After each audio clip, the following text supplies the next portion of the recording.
A chilly game here in Orchard Park, yet we're here bringing you the Bills content that you're looking for. I'm Jonathan Acosta, joined here by Lindsay Moppert and our WGRZ Bills insider, Vic Carucci. We're braving this cold to talk about this Bills 24-21 win over the New England Patriots. And guys, I think we can agree every team in the NFL is going to celebrate a win, but this one maybe not as much as these Bills have celebrated wins in the past. Yeah, and Sean McDermott, after the game, really kind of bringing that tone, I guess you could say, where he definitely was not impressed with much that he saw. Of course, he did mention you can't just take the negative out of this game, but it's important when you get to this point in the season, Vic, that you do have to press on those things. You do have to, reflect on the things that went wrong, especially when you're looking at this defense. It took him a while to get to that sentence where he said, yeah, you don't have to, it doesn't all have to be negative. Well, Sean, there was a lot negative. He knew it. And I thought his tone really established how unhappy he was after a win, an important win. It puts the Bills in a position, all right, here's the bright side, they can be no lower than the third seed in the playoffs no matter what happens in these remaining two games, but the chase for that top seed remains something that at this point looks pretty elusive.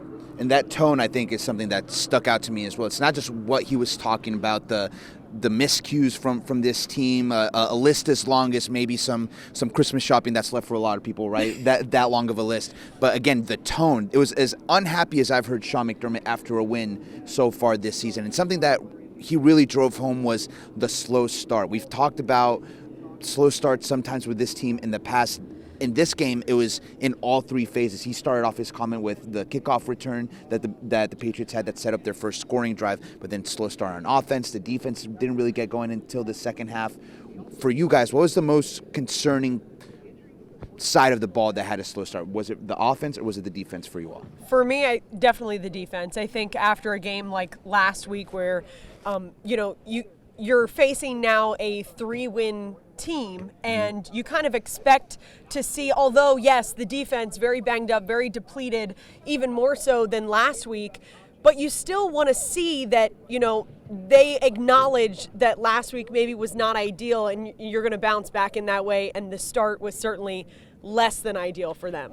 I'll go along with the defense because it's a continuation of a trend. I mean, this defense has been the concern. If there's anything that could cause the Bills to have less sustainability when it comes to the postseason, I think you'd start there. However, the offense wasn't so great in this game either. In fact, the Patriots, the 3-win Patriots, outscored this offense, right? It was 21-17 because one of the Bills' touchdowns was a defensive touchdown, and the defense did wake up in the second half with those 3 turnovers, one including the fumble recovery for a touchdown over here, but it didn't quell the concerns that I think are there about this defense. But let's quickly add, I think the approach the Bills took to this game was quasi preseason, like just do enough to win it. It's you want the win, you want to have a chance to get that top seed. Important to win this game, but do just enough. So a lot of those guys who were questionable and you expected to play, well, a lot of them didn't play, right? And Rasul Douglas would be a name that I think we thought during the week was going to play. He's inactive, so they held some people back. Did they hold their performance back to some degree? Josh Allen mentioning that even from a game planning standpoint, they didn't want to reveal or they told the line about how much they wanted to reveal, keeping in mind that the playoffs, you don't want to show too much for that, and that they are not controlling their own destiny when it comes to the top seed. And I wanted to add, too, onto that, Vic, that at this point, you talk about holding certain players back and maybe a couple guys who we thought we'd see go today, but then you think about how many injuries we kind of saw happen today and how important it is now. Allen. Yes. And how important it is down the stretch for them to get healthier. Yes, they're already in the playoffs, and yes, they're searching for the 1 seed, but they don't control their own destiny, and in the long run, you want to see those guys get healthy and the team as a whole get healthier. Let's talk about some of the positives, because this defense did, as you mentioned, wake up in the second half. They forced these turnovers. Cam Lewis had his first interception. I was in the locker room talking with some of the guys, Jamarcus Ingram, a fellow UB product like him, ecstatic for his fellow UB product to get that first interception, one of 3 turnovers in this second half that it felt like the Bills were almost in a boomer bust sort of defense today, where if they weren't forcing these turnovers, the Patriots were able to really move the ball, get into the red zone, and maybe without some conservative decisions from Gerard Mayo, they could have even forced the issue a little bit more with a few more trips into the red zone. That was the Patriots. Let's not forget that. I mean, again, give credit. You're right to get those 3 turnovers. But, guys, we know that was the Patriots, so you kind of should be able to do those sorts of things when you're the Bills, when you go into this thing with 12 wins, and now you have 13. And let's, before we go too far into this thing, let's also talk about, okay, you mentioned healing from injuries. Yes. Josh, their starting quarterback, their guy, the only reason that they have a chance to win it all was for about 10 minutes not feeling anything in his right throwing hand from an elbow contusion. Now, if you were standing out here with us right now, you could understand that he said, I think it was like he said a helmet maybe to the elbow or the ground, right? He wasn't 100% sure, but it was, But he said he lost feeling in it for about it took like 5 to 10 minutes to get the blood flowing again. Yeah. And I mean, I have one hand without a glove, one with, and both are numb. So I can see how that would happen. I'm about to, I really am.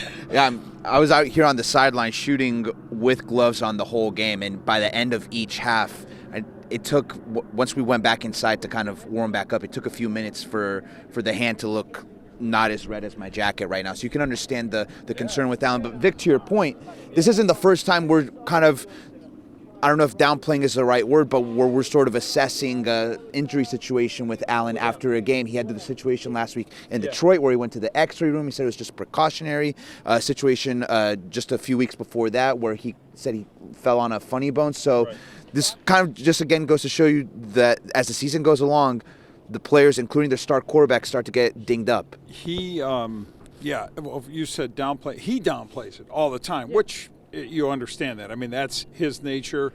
He's not a guy that's going to whine about what's hurting him, and nor that's not even productive to even make a big point of that, except we've seen the trend here. Things are happening to a guy who gets hit a lot, what else did you notice about this game? His running was kept to a minimum. Yes. I think that goes back to this holding back on the offensive arsenal standpoint, because a big part of their arsenal is Josh running effectively. We didn't see a lot of that today. I don't think it was so much schematic by the Patriots defense that was preventing that.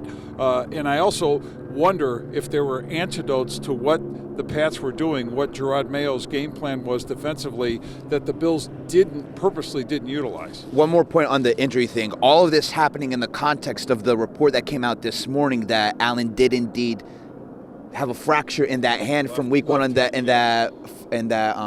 from that game against Arizona, right? Yeah. So goes to show you, Josh Allen, he might look like Superman, but he's not immune to injuries just like every other player. Let's keep it with the offense now. And Allen, you saying that you feel like maybe that comment about holding some of the arsenal back had a role in this game. Why do you think overall, both of you, this offense failed to click at the level that we've seen so often this season? Well, let's give the Pats some credit. I mean, defensively, they did some things to take some things away. Just I noticed in some of the coverages, they played a lot of man. Josh mentioned that, and I think that'll present challenges. I mean, you can beat man coverage when it's favorable, but I give the Pats credit. They showed up to play, right, Lindsay? Yeah, they didn't come up here and just lay down and say, let's play out our string, we're going nowhere. But at the same time, I also think that the Bills, and we want to say that they didn't click with a lot of points, but how about James Cook? How about the running game? He provided whatever spark there was. Well, James Cook always provides. We kind of have a little joke. We sometimes will do key to the game every week, and seemingly I'd like to pick James Cook every single week because he is the key to a lot of these games. He's the key to their success. Josh said it. He sparks this offense week in and week out. We've talked about for weeks now just the season that he's been having. I think this was his 14th rushing touchdown, which is just incredible when you think about it. But yeah, for me, I mean, James Cook for sure sparking the offense.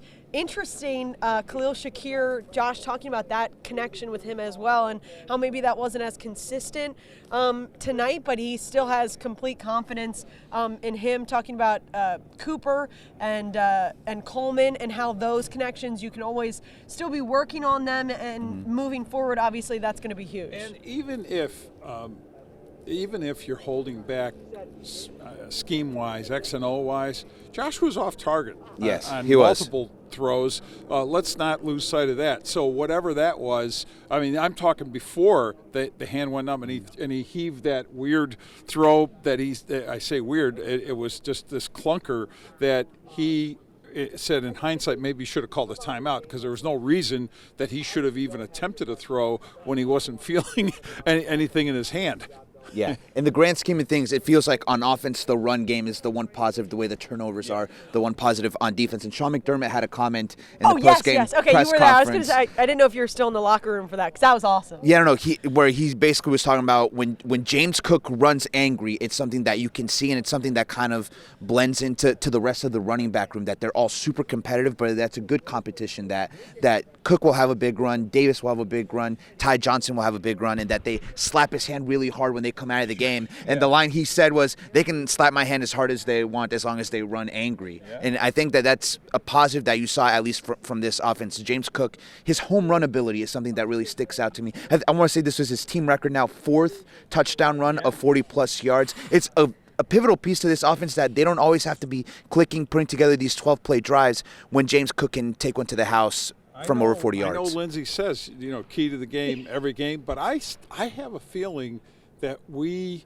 tend to, and when I say we, not just the three of us, but collectively, people who, root for this team, cover this team, feel is that this offense is just Josh Allen and nothing else. There's a not at all. This James Cook element as a runner and a receiver is a big deal.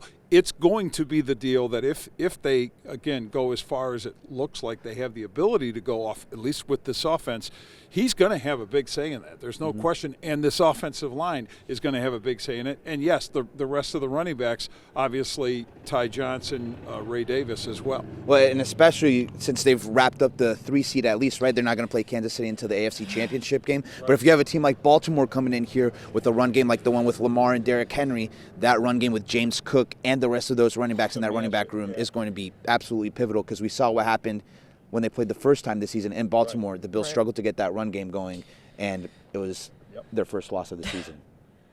Yeah. True. Yeah. the awkward pause in the conversation. Yes, well said, Jonathan. Yes, you did. I'm absorbing. We were both just over here thinking, that was great. That guy's really smart. So let's end this kind of on a overall bigger picture, right? Because the Bills know they're in the playoffs, and we've hammered this point now about them sort of holding some things back. Do we think the way how close this game was maybe alters that maybe mindset, that approach, as they welcome in the Jets next week and then have another matchup against the Patriots to close out the regular season? So let's break it down to what you just said. All right, they've got the 3 seed at the very least right now. They're guaranteed of that. They wouldn't, if the Chiefs are the number 1 seed, right? That's when they'd play them next in the AFC Championship game. So let's say it plays out with Buffalo ending up with perhaps the number 2 seed, and that could happen even if they don't win against the Jets next Sunday. And we'll back it up and say if the Chiefs win on Christmas Day, that takes some incentive, a lot of incentive away from Buffalo to have a full complement of starters on the field for the Jets, or that finale against the Patriots. And frankly, I think it would be to their benefit, right, to treat those 2 games as at least semi-buys. You don't want to not have everybody out there. I mean, you got to play a game, so you got to have players out there, but I mean starters, because you got to stay in tune for the postseason. But keeping in mind that the number 1 seed, the Chiefs, if it's them, assuming it's them, only has to play 2 games to get to the Super Bowl and will have a bye, and you know your path is going to be through there. You want to have the most rested and healthiest team you can to have the best chance to get through that path. Here's a question for you guys. Is the because they have the 3 seed locked up but not the 2 seed, is the benefit of resting players maybe more than you normally would worth the risk of possibly ending up with the 3 seed and then having to go on the road for an AFC divisional round matchup as opposed to getting that game at home? What do you think?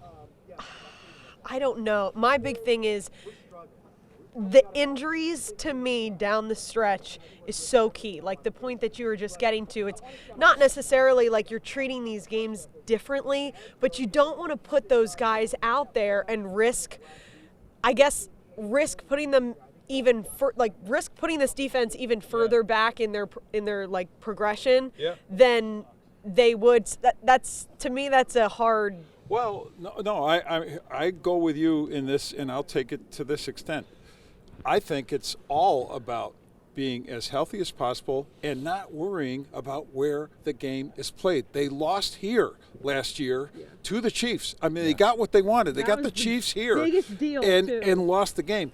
They but for those, I'm going to say it, 13 seconds, had the ability to beat the Chiefs in Kansas City to get, on a team that looked like it could win it all. So is where they play so important that, like you say, the whole risk-reward thing with injury, that big of a concern? I think the health has to be the priority over the where. Now, the other thing that comes with a bye is one fewer game to play. Yes. The Super Bowl. But you said 2 versus 3. Yeah, for an AFC divisional round. 2 versus 3 is again, as long as the window's open. If we're going to have the full conversation, as long as the window's open for number one, you got to at least keep trying for that, right? For sure. But again, but come Wednesday, we could have a whole different conversation. Exactly. It is an interesting scenario with the Chiefs playing that many days before the Bills do, that they will have a lot of clarity as to the situation. Use a big word, conundrum. Whoa, That's your conundrum. SAT word of the day right there, conundrum. Ben's not impressed. Ben's our photographer. Ben's our He's lovely not photographer impressed. who's doing a great job out here. Guys, regardless of the to get warm. regardless of the injuries, regardless of the 1 seed, 2 seed, 3 seed, I think something that everyone can look forward to next Sunday at home against the Jets. The 1 o'clock kickoff that this game was supposed to be before they flex it into the 4:25 window. So that's something that hopefully it's not as cold as it is too, because you can see all of our breaths. That's it. He's Vic Carucci. That's Lindsay Mopper. I'm Jonathan Acosta for Channel 2 Sports.